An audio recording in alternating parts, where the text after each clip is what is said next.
Happy Friday, everyone. Welcome to Somewhere in the Middle with Michele Barard. I'm your host, Michele Barard, founder and CEO of Michele Barard LLC and Urban Book Editor. And I'm super happy to share this hour with you, where we examine all those places where spirit meets life and the joys and challenges that may bring. Now, I know things have been challenging, and I hope you guys are doing okay with all of the COVID and the protests and everything else that's been going on. And I hope that we can find some way to come to terms with everything that's going on. I mean, frankly, you guys know I don't get political on this show very much, but I am concerned about where things are going when we have police snatching people up off the street. But we have a lot to be grateful for and appreciative for. And you guys know I like to start by thanking Ms. Beverly Black and Tribe Family Channel for helping me create this space for us. Tribe Family Channel is home to an assortment of thought-provoking shows that explore life, spirit, business, and culture, including The Woman at the Well, hosted by Ms. Beverly Black herself. Somewhere in the Middle was born on Tribe Family Channel, and though we've grown onto our own platform, we are ever grateful and loyal to our roots. To paraphrase an African proverb, we are here only because we stand on the shoulders of those who came before us. I want to say thank you to my guest on the July 10th show, Dr. Nicole B. Simpson. You can connect with Dr. Simpson on social media. If you missed that show, make sure you listen to the replay. You can find our complete show archives, including the July 10th show, at the somewhereinthemiddlepodcast.com. I also want to shout out Bruce George of the Genius is Common movement, which encourages all of us to embrace our inner genius and share it with the world. This is an important message, and I really hope you guys will share it with the kids, but it's not just for kids. Sometimes we adults need to be reminded that the world needs our genius. Learn more about the Genius is Common movement at www.geniusiscommon.com. And I am super excited to introduce this week's guest. LaTara Robertson was born in Tulsa, Oklahoma, where she was reared by her beloved grandmother, who passed away 3 weeks before LaTara's 13th birthday. LaTara is a former model with Casablanca Model Management Talent Agency and is the mother of one son, Ramond, who is her inspiration. Robertson first discovered her passion for writing books in elementary school. She spent lots of time with her favorite uncle, Billie Jean Marshall, who is currently serving time in prison for crimes he did not commit. He encouraged her to pursue her dream of becoming an author. Due to her initial fear of publishing her work, LaTara wrote books but would not share them except on social media. She decided to write her first book, The Pain Within, while studying criminal justice and journalism in college. Last year, Robertson overcame her fear of publishing. She is now self-publishing her books under 2 brands that she's developed: Showstoppers Presents and Mega Millions Introduces as Queen LL. LaTara Robertson now resides in Colorado with her son. She spends her time fighting for her uncle's freedom, and she is also co-writing her upcoming TV show, Backstabbers. So I'd like to welcome LaTara Robertson to Somewhere in the Middle with Michele Barard. LaTara, thank you for being on the show. Thank you so much for having me. Well, LaTara, you may or may not know this already, but I start my interviews with 2 questions. And that's because I think they really do help people to kind of get into what your journey has been. And so if you're all ready, I will go ahead and ask you those 2 questions. Sure. Okay, so LaTara Robertson, who are you and how did you become who you are today? I always loved writing. I started writing when I was in elementary school. A lot of my English teachers always thought I was going to be this famous author, and I've always had a fear of publishing. So after pretty much kind of stepping back and not wanting to write anymore, then I decided that it was time I went to college, and a lot of my college professors loved my stories, and they was hoping that I would publish them. Um, they always told me that it was a God's gift and that I should publish them. And so I decided to start publishing. And then once I um started getting into it more deeper, then I started promoting my stories on social media. And a friend of mine, Eric Fraser, sir, thought I was a real good writer and a real good author, and that I should promote more of my books and more of my writings. He would design book covers. I would use his book covers that he designed to promote, as well as my writing, and that's how I became who I am. Well, that's how you became who you are as a writer, which is fascinating. But I'm also curious about LaTara the woman. So tell me about where'd you grow up? I grew up in Tulsa, Oklahoma. Okay. I've never been to Oklahoma, so what was that like? It was fun. That's my hometown. Lots of casinos there. Um, to lots of restaurants there. It was pretty fascinating to me. I wouldn't trade it for anything in the world. That's where my background started as a writer. It started at, from a writer to a mother to a former model to who I am today. So it seemed that you had a lot of encouragement in school and also Yes, from family members to write, which is unusual. A lot of people are discouraged from writing. So, how did right. your family support you in your desire to write? My uncle Billy started it first. Him and I was going to collaborate writing a book together called "A Player's Dreams Come True." I've always loved books. My grandmother always told me, "You just can't keep your nose out of a book, can you?" And I was like, "No, I really can't." And she would read them.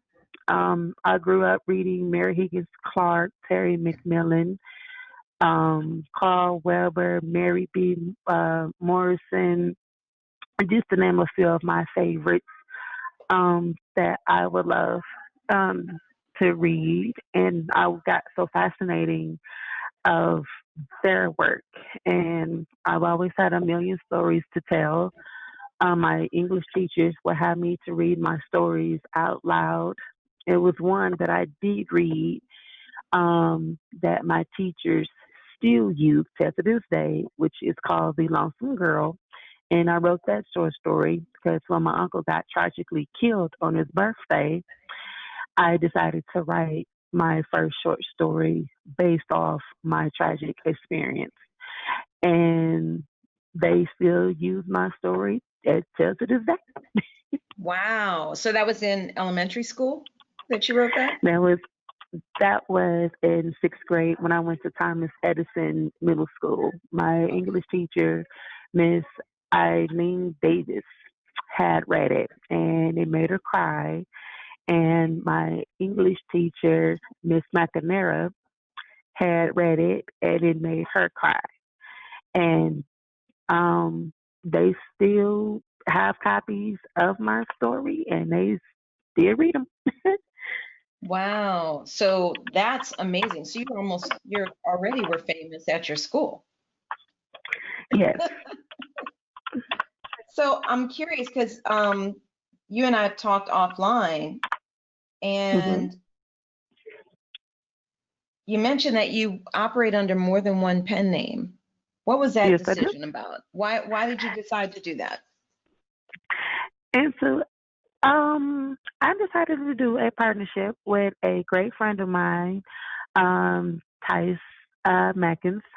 She has her own book company called Tice Presents or TM Presents, and her and I had started talking, and she loved my writing and my books.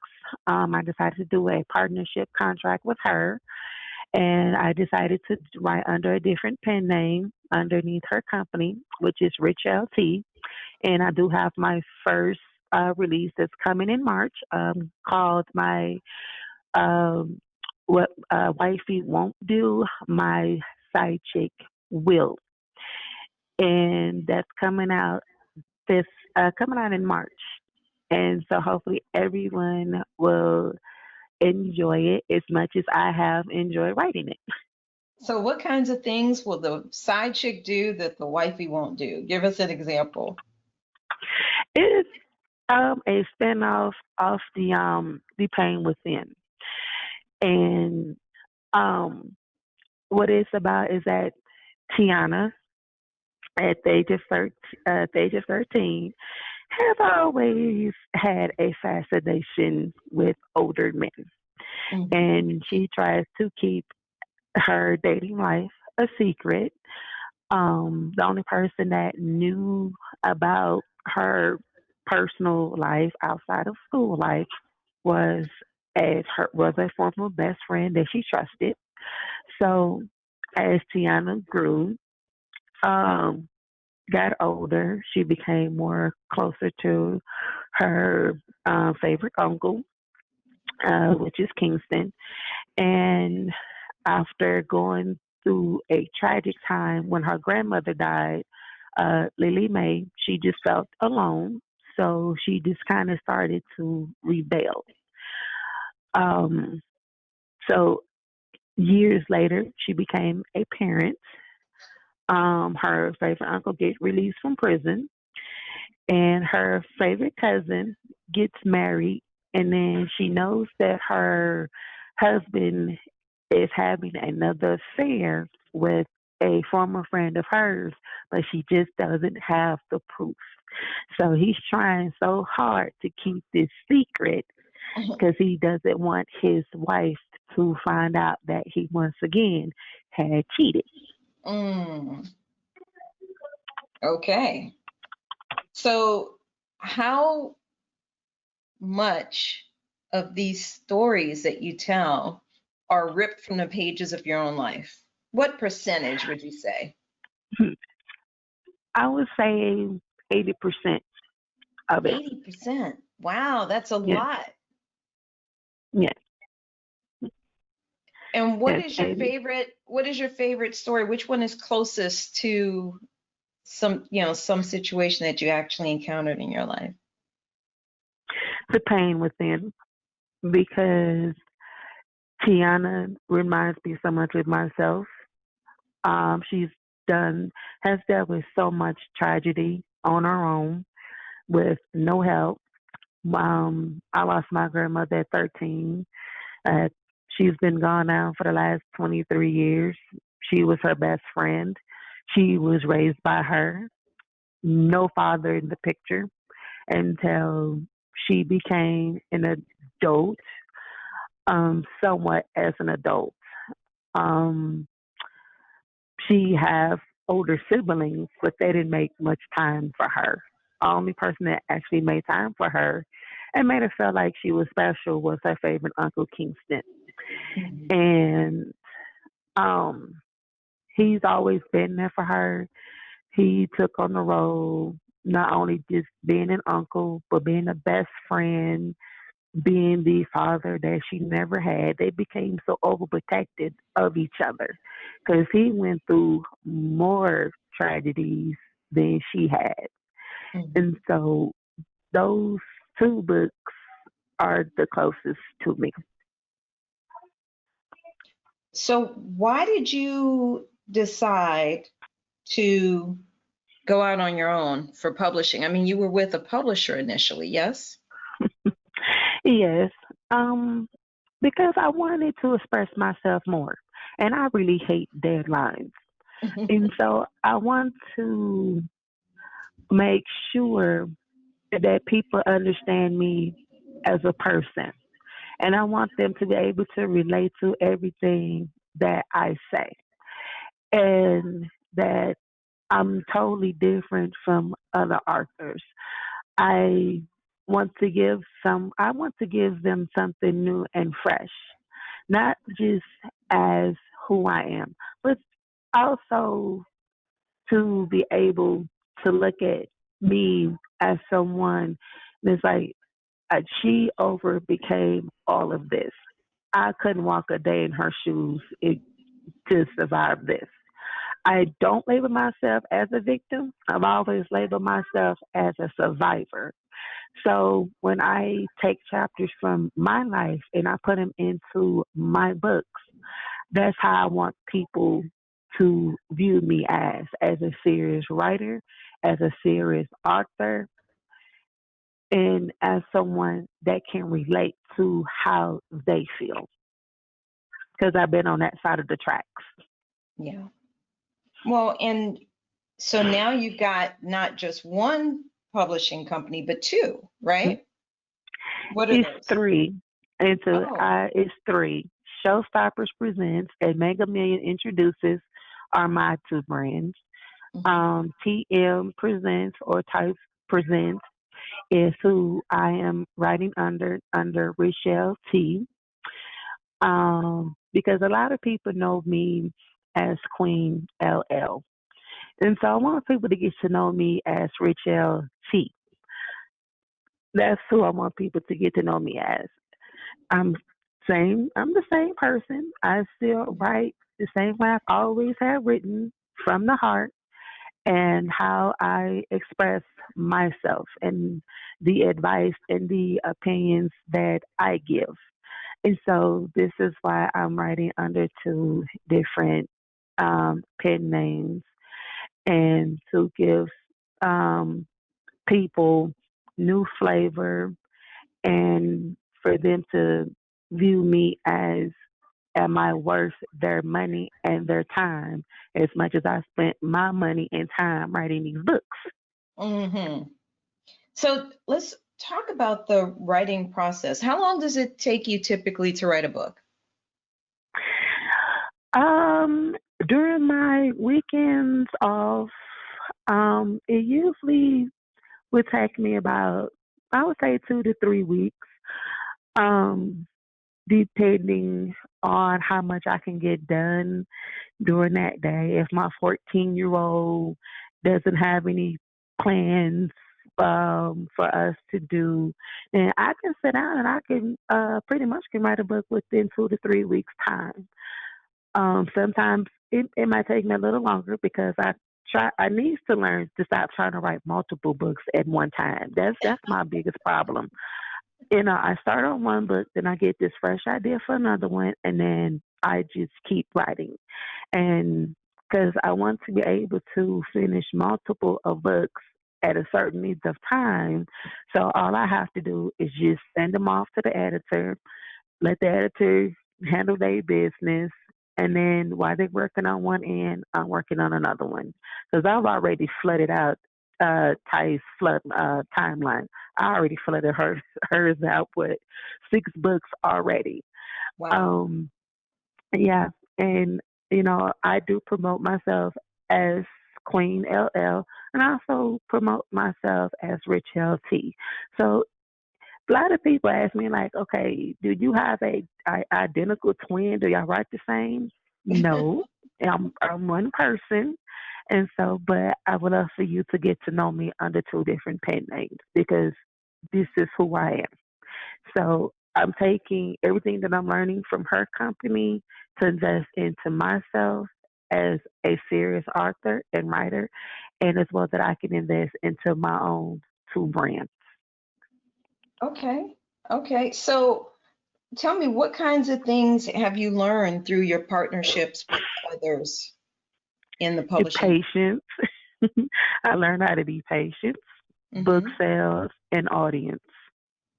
So what do you need? What'd you learn about audience? Tell me, if you were to talk with a new author or an aspiring publisher right now, what would you say to them about audience? How do you keep them with and draw into you? How do you keep being their number one favorites and being their best seller of all times? How do you do that without feeling overwhelmed and stressed? So what would be one tip that you would give them to do that?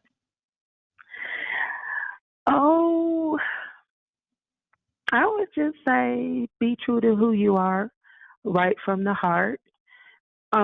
Take the criticism, whether it's good or bad, and just keep going. Okay. And then patience, what requires patience? Is it the writing? Well, obviously it's not your writing process because it sounds like you're banging them out, right? You're able to Right. kind of focus really hard and get that done. But what do you mean by patience? Because you don't want to be a bully. Because then people gonna look at you like, man, she begging. You don't want that. And so what you do want is to make sure that you're putting your focus on your writing. And you want to put a lot of flavor and spices into your book. And because you want to give your audience their money's worth. And I want to give them their money's worth plus extra. Got it. Got it. And then book sales. What is the lesson that you got about just one particular lesson about book sales? It is hard trying to sell books in this industry. It's hard. I thought it was going to be easy, and it's not. Um, and I understand what a lot of authors go through um, to try to get a person to buy a copy, to leave a review, to comment, to spend their money. It's hard. I just thought, you publish a book, people see something brand new, a new artist, you're going to sell millions of them. And it does not work that way. Mm-hmm. So I am learning to be patient. I am learning to focus on my writing.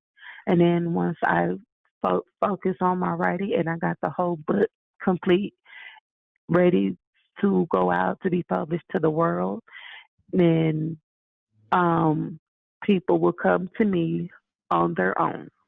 People will give me a chance on their own. So I don't want to force myself onto anybody.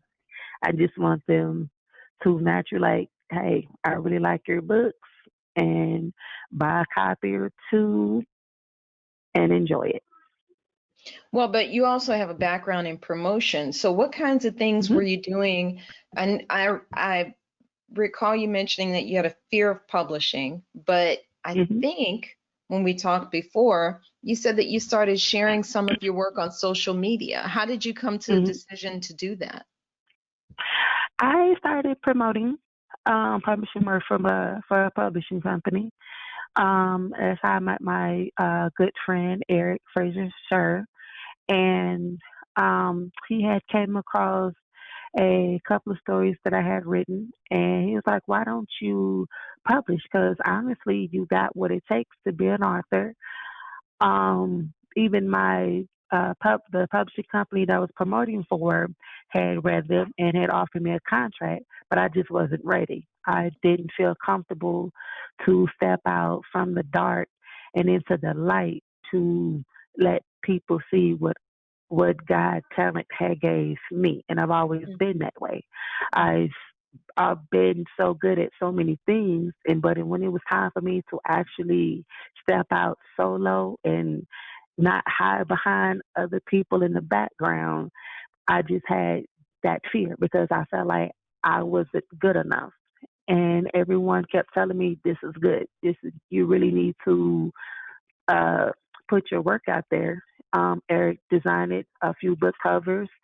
I posted the synopsis along with the cover, and I put it out there along with a couple of chapters. A lot of people from social media had started inboxing me and commenting on my books and thought the book was published already and want to know when is it going to get published. Can you tag me in it when it comes out?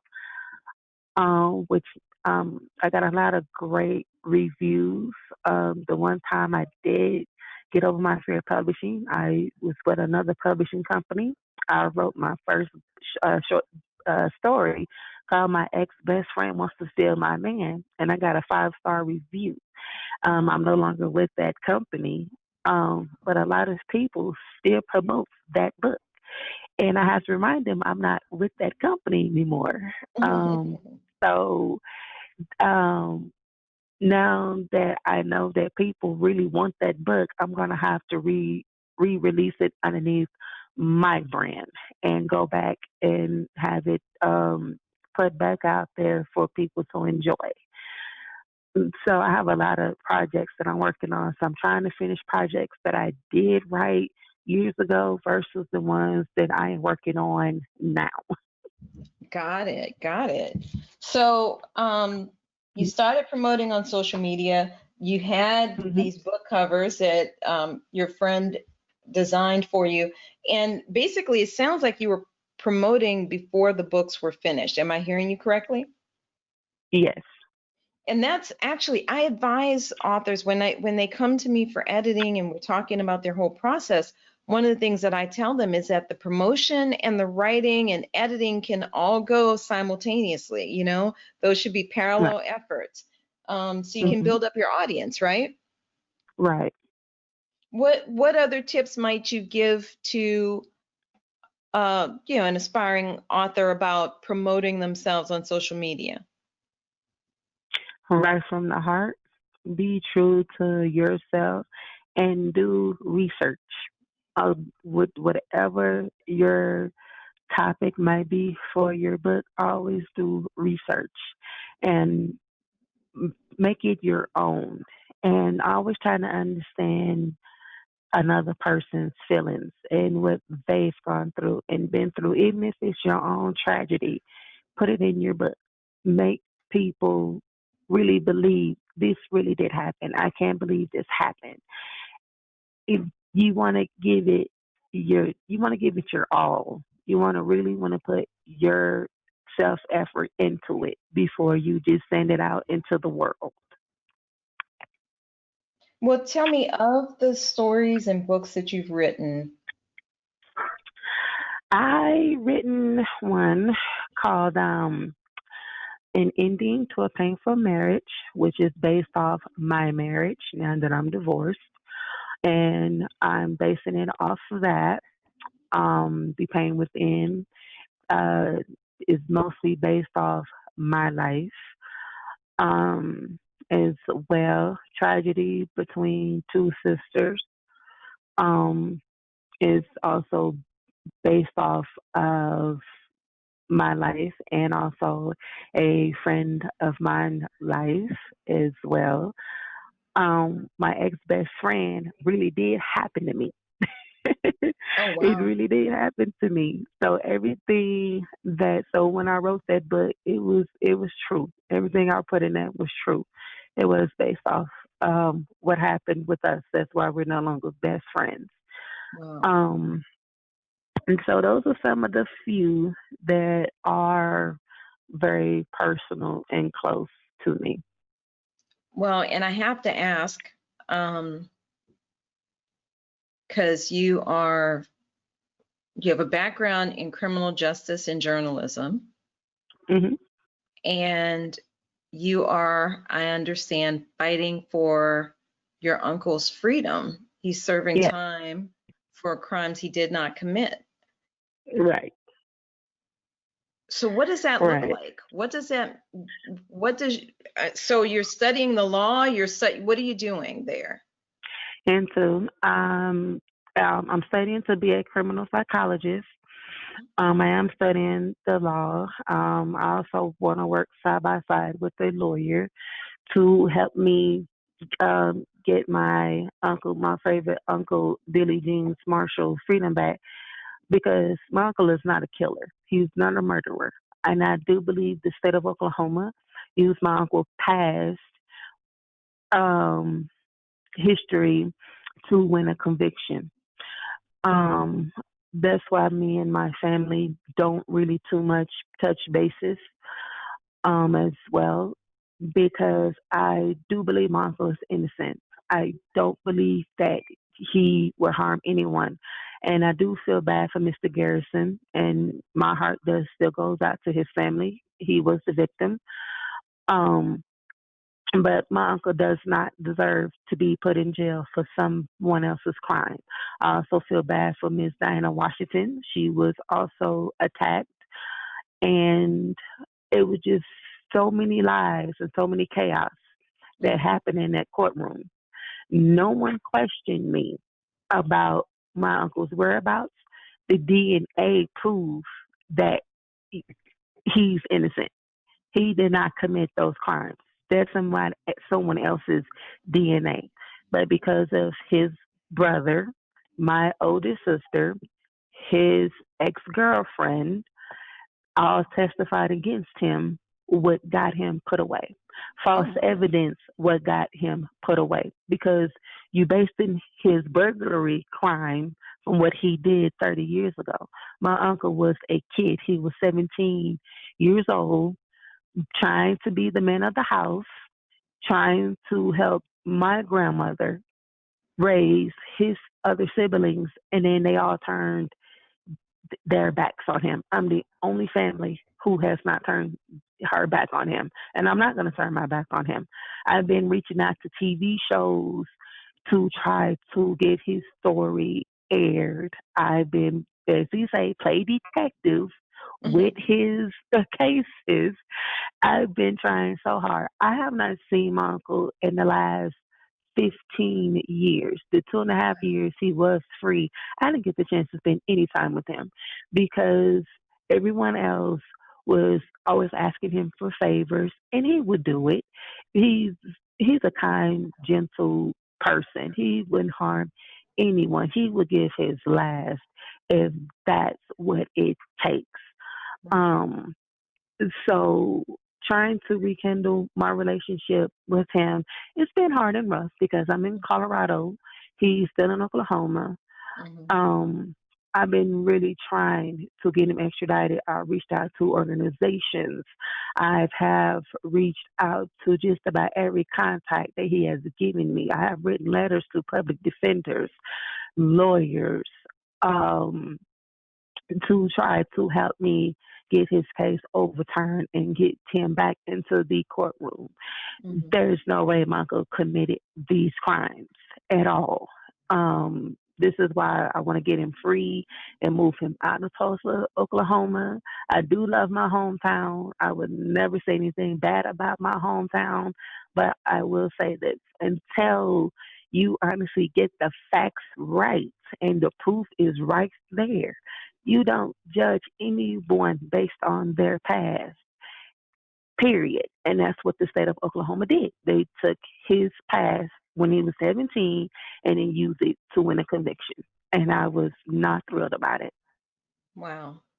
Well, and that's actually one of the challenges with the criminal justice system in general is that it seems, at least from my observation, the things that I've learned in recent years, that that is the norm. That's not unusual.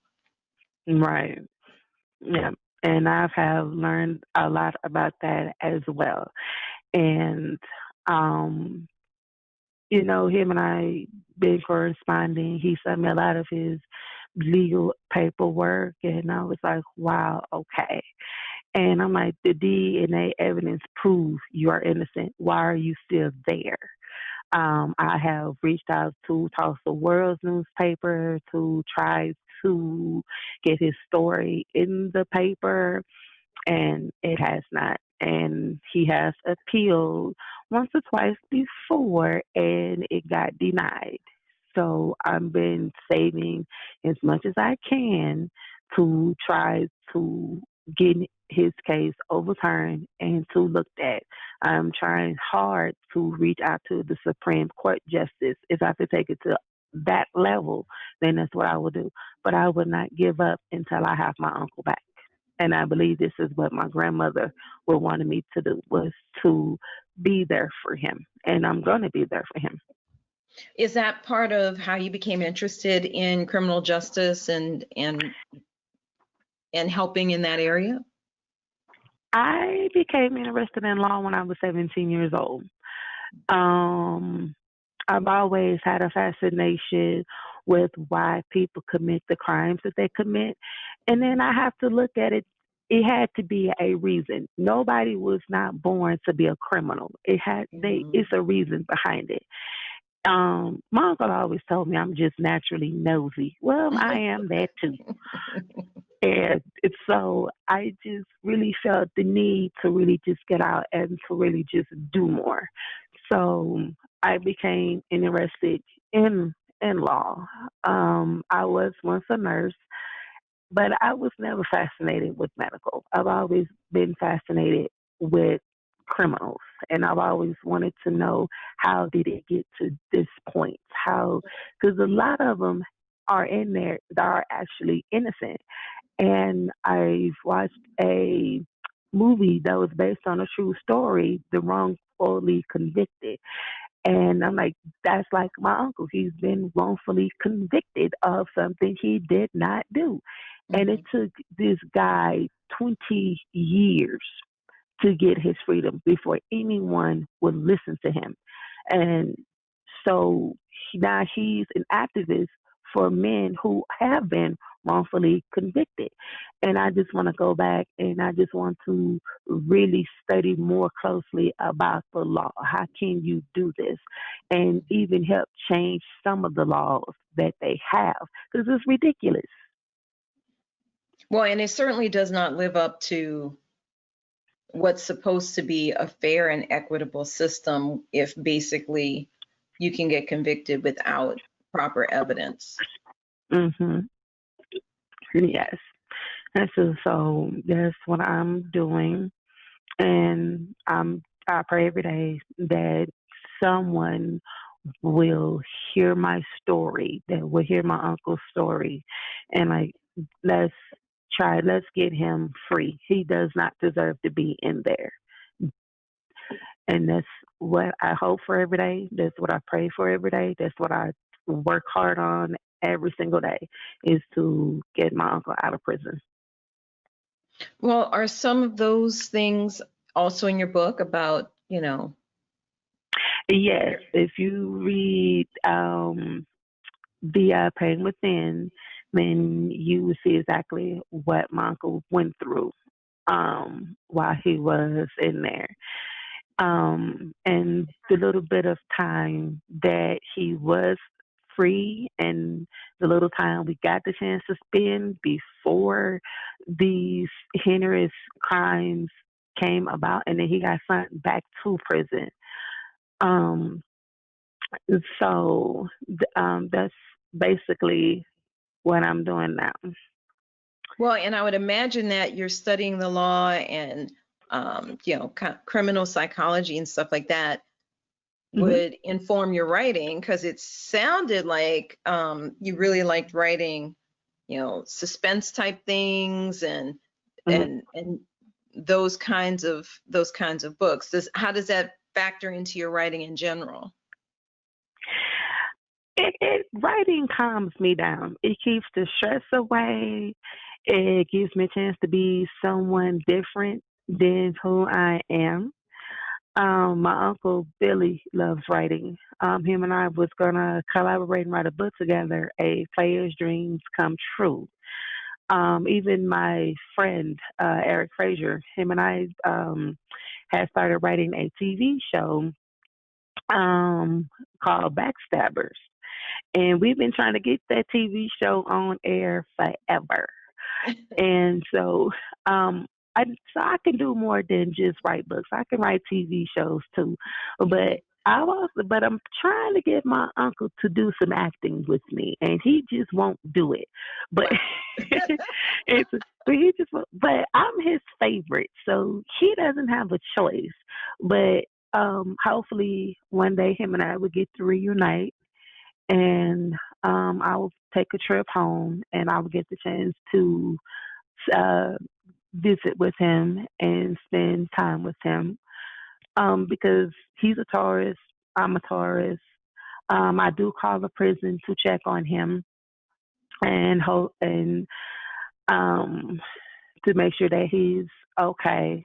because where he's at now, he's been getting treated so unfairly, and it's not right. Um, Sometimes they will starve him. Sometimes um, he get put in confinement for no reason at all. Sometimes the security guards wants to pick fights with him for no reason. And, I do worry about him while he's in there. Um, because I don't want to get a phone call stating that he's been killed. Right. And I don't know who to blame. And so I will do whatever I have to get him out of that horrible place because he does not deserve to be there. Well, and before the issues with Parchman Prison came to light in the news recently, a lot of Hmm. people probably wouldn't even believe what you're saying about them starving him and putting him in solitary confinement for no reason and all that. But hopefully, now that people have seen with their own eyes the conditions in a lot of the prisons, or at least in Parchman, and they really should understand that is not uncommon across the country. Um, No, Hopefully no, it's people not. will actually believe you when you say that, because I think they sometimes want to say, oh no, that can't possibly be true in America. You know what I mean? Hmm. Yeah, and stuff. And I have spoken to several of his case managers, and he does call me or write me letters to let me know exactly what is going on, um, and who to contact and who to talk to. And have had several conversations with them.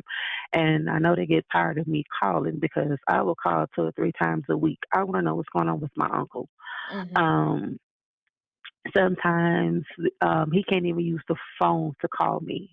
And I will have to call them back and like, when are you guys going to turn the phone back on? Because I need to talk to them. Right. And it's like, oh, we'll let him call you when phones are free, and then it comes with a different excuse why they couldn't. And I was like, okay, I've had enough, and I just have to just wait on a letter. And if I keep getting letters from him, then I know he's alive and he's okay. But even to me, that's not enough because I've had filed visiting forms for me to go visit him, and then they get denied.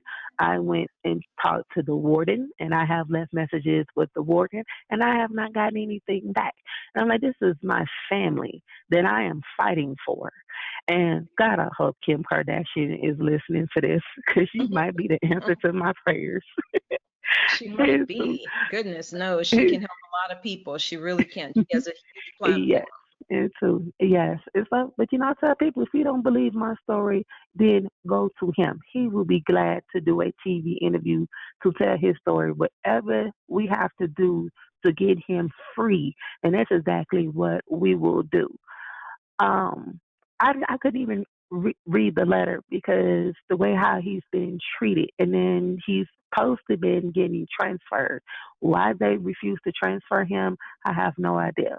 But the guard who did insulted him got transferred to another facility, and everything is on camera. But they don't want to show that part where the guard had did it first, and where they cuffed him so tight that where he started to bleed, Oh, and it wow. just I just felt like crying. And when he did call me, I tried not to cry about that, and I tried not to think about that because my uncle is 63 years old, Oh, my. and yeah, and he does not deserve. He will not die in there. I refuse to allow him to sit there and to die in there. He's not going to do that. I won't allow him to do that. Um, so I'm like, are you getting enough to eat? And he's like, oh, I'm fine. And I was like, no, you're not fine. You're not. And I recently went on Oklahoma inmate search, and my uncle lost so much weight. And I'm like, why are you losing so much weight? Why aren't you n- not eating anything? And I'm like, please don't go into a depression and then try to starve yourself to death because that's not what's going to happen. It's like sometimes they'll feed me, sometimes they won't. Yeah. And I was like, wow. And so that. I love my hometown, but at the same time, I feel like saying shame on them because this is how you treat an individual. No matter what their crimes are or what they may have done, they don't deserve that. Well, and I think that's one of the issues is that people really forget that it's human beings who are in prison, not animals. And, you Right. know, in the United States, we've gotten to a point where we treat our dogs better than we treat human beings. I just, Hmm. I do not understand it. I will not pretend to understand it. But we're coming to the end of our time together. But I really wanted to get from you, how can people connect with you? Where can they find your books? You know, how can they get with you on social media, for example? They can email me, LaTara Mayberry at gmail.com. They can find me on Facebook under LaTara Trotter. They can find me under there. They can inbox me. My books is on Amazon. Once again, I have one coming out under Rich LT. What Wifey Won't Do, My Side Chick Will. That'll be coming out in March. I'm working on a couple of new projects under Queen LL, which should be dropping a couple of weeks after I release um, my wife, what my wifey won't do, my side chick will. So I'm trying to write as many books as I can and to get them published as fast and as soon as I can. So right now I'm writing 6 books at one time. Wow. So I'm trying to get as many of them out there on the market as I possibly can. Awesome. Awesome. So guys, you got that? You can email her. You can, what's the email address? Can you spell that out for us, please? Yes, LaTara, LaTara, Mayberry, Mayberry, just like the Andy Griffin Show, at gmail.com. Perfect. And on social media, they can find you where? Under LaTara Trotter. That's LaTaraTrotter. And that's going to be on Facebook, Instagram, Twitter. Facebook, my Facebook name is LaTara Trotter. My Instagram name is LaTara Denise Mayberry. So they can find me there. Awesome. LaTara, thank you so much for being on Somewhere in the Middle with Michele Barard. Thank you so much for having me. Well, that's our show this week, guys. You can reach out to me online at urbanbookeditor.com or michellebarard.com. You can also find me on Facebook and Instagram as Urban Book Editor. Send me a note. I'd love to hear from you. Feel free to send in some show topics you'd like us to cover. Be sure to tune in for the show on August 7th when my guest will be spiritual photographer and author, Kaolin Kay. You can find us twice a month on Fridays at 5 p.m. Pacific, 6 p.m. Mountain, 7 p.m. Central, and 8 p.m. Eastern at the somewhereinthemiddlepodcast.com. Let's continue the conversation. You guys be good, stay mindful, and remain prayerful. Peace and blessings, y'all.